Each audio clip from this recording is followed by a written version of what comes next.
حقیقت بیان فرمائی ہے کہ اللہ نے انسان کو دنیا میں ایک امتحان کے لیے بھیجا ہے، اور اس امتحان میں بس وہی کامیاب ہوتے ہیں جو اللہ تعالیٰ سے کامیابی کی توفیق مانگتے رہتے ہیں، اور اللہ تعالیٰ پھر ان کو توفیق کامرانی و کامیابی عطا فرماتا ہے۔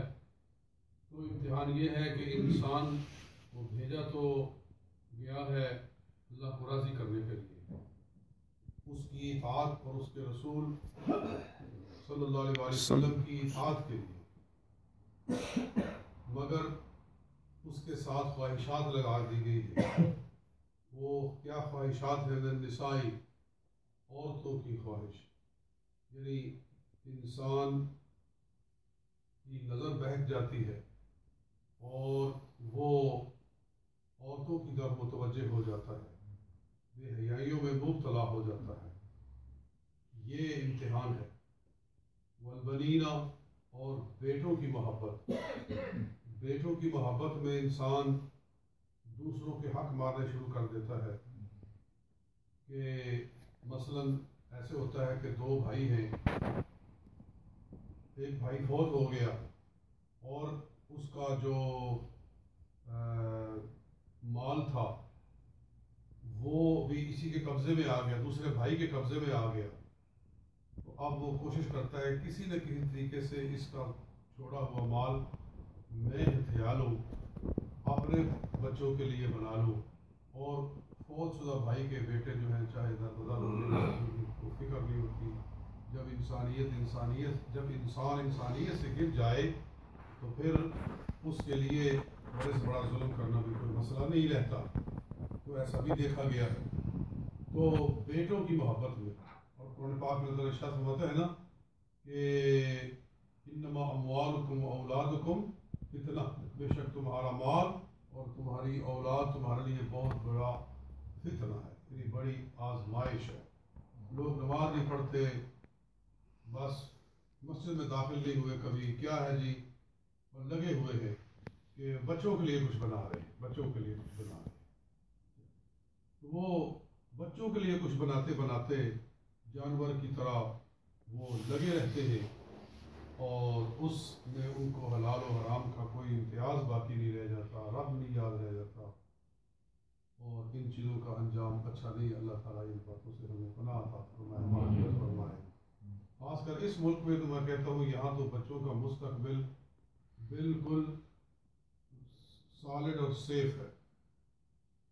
ٹھیک ہے کہ وہ کوئی بڑے لینڈ لارڈ نہیں ہوں گے، لیکن بھوکا کوئی نہیں مرنے والا اس ملک کے اندر۔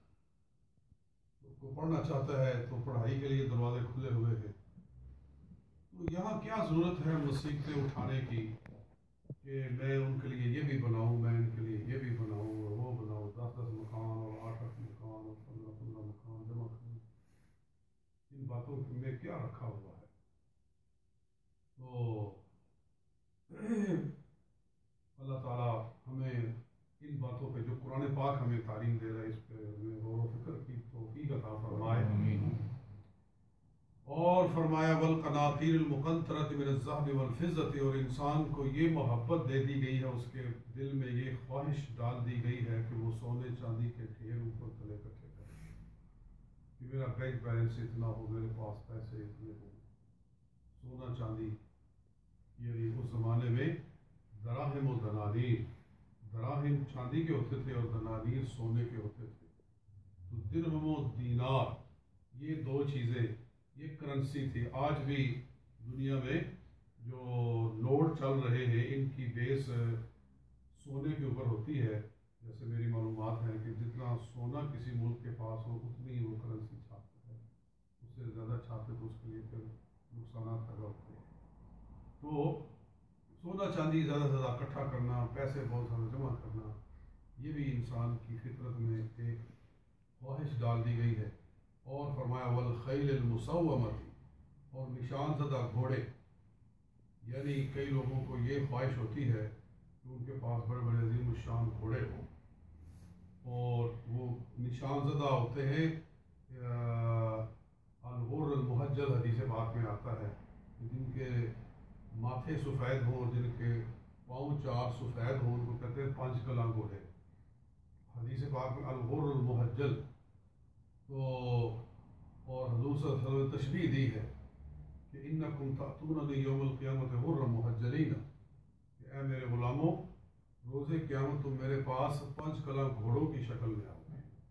من آثار الوضو، وضو کے آثار سے تمہارے چہرے اور تمہارے ہاتھ اور تمہارے 2 پیر اس طرح چمک رہے ہوں گے جیسے کہ 5 کلاں گھوڑے کا ماتھا اور اس کے ہاتھ پیر چمک رہے ہوتے ہیں. تو فرمایا کہ کچھ لوگوں کو یہ خواہش ہے ان کے پاس بڑے بڑے عظیم الشان گھوڑے ہوں. گھوڑے کا ہونا کسی اونچے قداور اور طاقتور گھوڑے کے اوپر آدمی بیٹھا ہوا ہو تو وہ سمجھتا ہے کہ پتہ نہیں میری بڑی کیا شان ہے.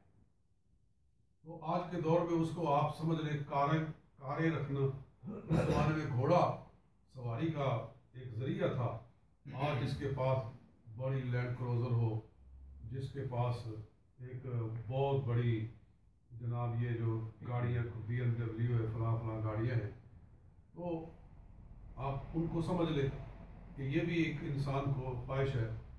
اور لوگ کیا کرتے ہیں کہ قرض کے اوپر 30 ہزار 40 ہزار بینک سے قرض لے کر وہ عظیم الشان گاڑی لے لیتے ہیں اور پھر اس کے بعد اس کو وہ پے کرتے رہتے ہیں اور قرض نہیں اترتا، مر جاتے. تو اور فرمایا والانعام، اور چوپائے. یہ کچھ دیہاتی ماحول کو اللہ تعالیٰ بیان فرما رہا ہے. وہ آج بھی ہے، اس زمانے میں بھی تھا جب یہ قرآن پاک نازل ہوا کہ جس آدمی کے پاس بہت سارے جانور ہوں، بہت ساری گائیں ہوں، بہت سارے اونٹ ہوں، بہت ساری بھینسیں ہوں، بکریاں ہوں، ان کا بہت بڑا ریوڑ ہو، بہت بڑا غلہ ہو، تو جب وہ نکلتا ہے تو کہتے ہیں جی کس کا مال جا رہا ہے؟ کہتے ہیں جی فلانے سیٹھ کا جا رہا ہے، یہ فلاں صاحب کا جا رہا ہے. کہتے ہیں بڑی شان ہے بھائی، اتنا مال ہے. تو انعام، اور فرمایا والحرث، اور کھیتی، زرعی زمینیں. جس کے پاس بہت ساری زرعی زمینیں ہوں، یعنی جاگیردار جو ہوتے ہیں وہ فخر کرتے ہیں کہ ہمارے پاس اتنے 100 ایکڑ زمین ہے فلاں کے پاس. آج پاکستان کا بیڑا اس لیے غرق ہو رہا ہے کہ انگریز جاتے ہوئے اپنے چند غلاموں کو کئی میلوں پھیلی ہوئی زرعی زمینیں دے کر چلا گیا، اور آج وہ ہمارے وطن عزیز کے مقدر کے مالک بن گئے ہیں اور جو چاہتے ہیں کرتے ہیں. تو وہ اس وقت بھی غلام تھے، آج بھی غلام ہیں. وہ کفار کے اس وقت بھی نوکر تھے، آج بھی نوکر ہیں. اور وطن کی تقدیر ان کے ہاتھوں میں آ گئی. تو اللہ تعالیٰ ہمارے وطن کی بھی حفاظت فرمائے، پوری ملت اسلامیہ کی حفاظت فرمائے. ذالک متاع الحیات الدنیا، یہ سب دنیا کی زندگی ہے، یہ دنیاوی زندگی کا سامان ہے کہ کسی کے پاس مکان بہت ہوں، کسی کے پاس گاڑیاں بہت ہوں، کسی کے پاس سونا چاندی اور مال بڑا ہو. یہ سب دنیا کا سامان ہے. واللہ عندہ حسن المآب، اور اللہ کے نزدیک اچھا ٹھکانہ، اچھا انجام ہو جائے تو وہ سب سے بہتر ہے. اللہ تعالیٰ ہماری عاقبت اچھی کر دے، ہماری قبر اچھی کر دے، ہماری موت اچھی آ جائے اور دنیا سے اپنا ایمان سلامت لے کر چلے جائیں. تو یہ ہماری سب سے بڑی کامیابی ہے. مومن جو ہے وہ مال اکٹھا کرنے کے لیے نہیں آتا، مومن اپنے رب کو راضی کرنے کے لیے آتا ہے. اللہ تعالیٰ ارشاد فرماتا ہے وما خلقت الجن والانس الا لیعبدون، ہم نے جنوں اور انسانوں کو صرف اپنی عبادت کے واسطے پیدا کیا ہے. مجھے بات یاد آ رہی کہ حضرت نوح علیہ السلام کے پاس ایک عورت آئی، کہنے لگی کہ میرے بچے بہت جلدی مر جاتے ہیں، دعا کریں کہ وہ کچھ زندہ رہا کریں. آپ کتنا عرصہ زندہ رہتے ہیں؟ کہنے لگی یہ کچھ 100 سال 150 سال 200 سال کے بعد بہت جلدی مر جاتے ہیں، 200 سال بھی نہیں رہتے. اس زمانے میں لوگوں کی عمریں بڑی لمبی تھی. خود حضرت نوح علیہ السلام کی 1400 برس 14 صدیاں ان کی عمر تھی. یہ قرآن پاک میں لکھا ہوا ہے 20ویں سپارے میں. تو وہ کہنے کہ وہ تو 200 سال میں ہی مر جاتے ہیں.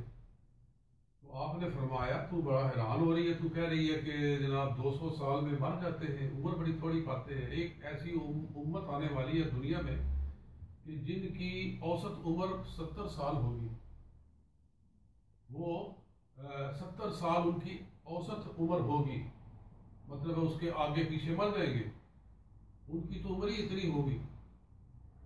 تو وہ کہنے لگی اچھا صرف اتنی عمر ہوگی ان کی؟ آپ فرمایا بالکل. تو وہ کہنے لگی کہ پھر وہ کیسے، وہ اس دنیا میں کیا کرنے آئیں گے؟ آپ نے فرمایا وہ بڑے بڑے محلات کھڑے کریں گے، وہ تو بڑی بڑی کوٹھیاں کھڑی کریں گے. کہنے لگی بڑی تعجب کی بات ہے، اگر میری اتنی عمر ہو تو میں تو ایک درخت کے نیچے زندگی گزار جاؤں اور کوئی مکان نہ بناؤں. 70 سال کیا عمر ہے، یہ تو میں ایک درخت کے نیچے ہی گزار دوں گی. آپ نے فرمایا تو درخت کے نیچے گزار دے گی، وہ بڑے بڑے محلات کھڑے کریں گے. تو یہ بڑی عجیب سی بات ہے کہ واقعی ہم نے رہنا کتنا ہے اور اس کے لیے ہم سامان کتنا اکٹھا کر رہے ہیں. سامان 100 برس کا ہے، پل کی خبر نہیں. اللہ تعالیٰ ہمیں سیدھی راہ عطا فرمائے. بس میں بھی بھولا ہوا ہوں اور میرے جیسے اور بھی کئی لوگ بھولے ہوئے ہیں. اللہ تعالیٰ ہمیں سیدھی راہ عطا فرمائے. اللہم صلی علی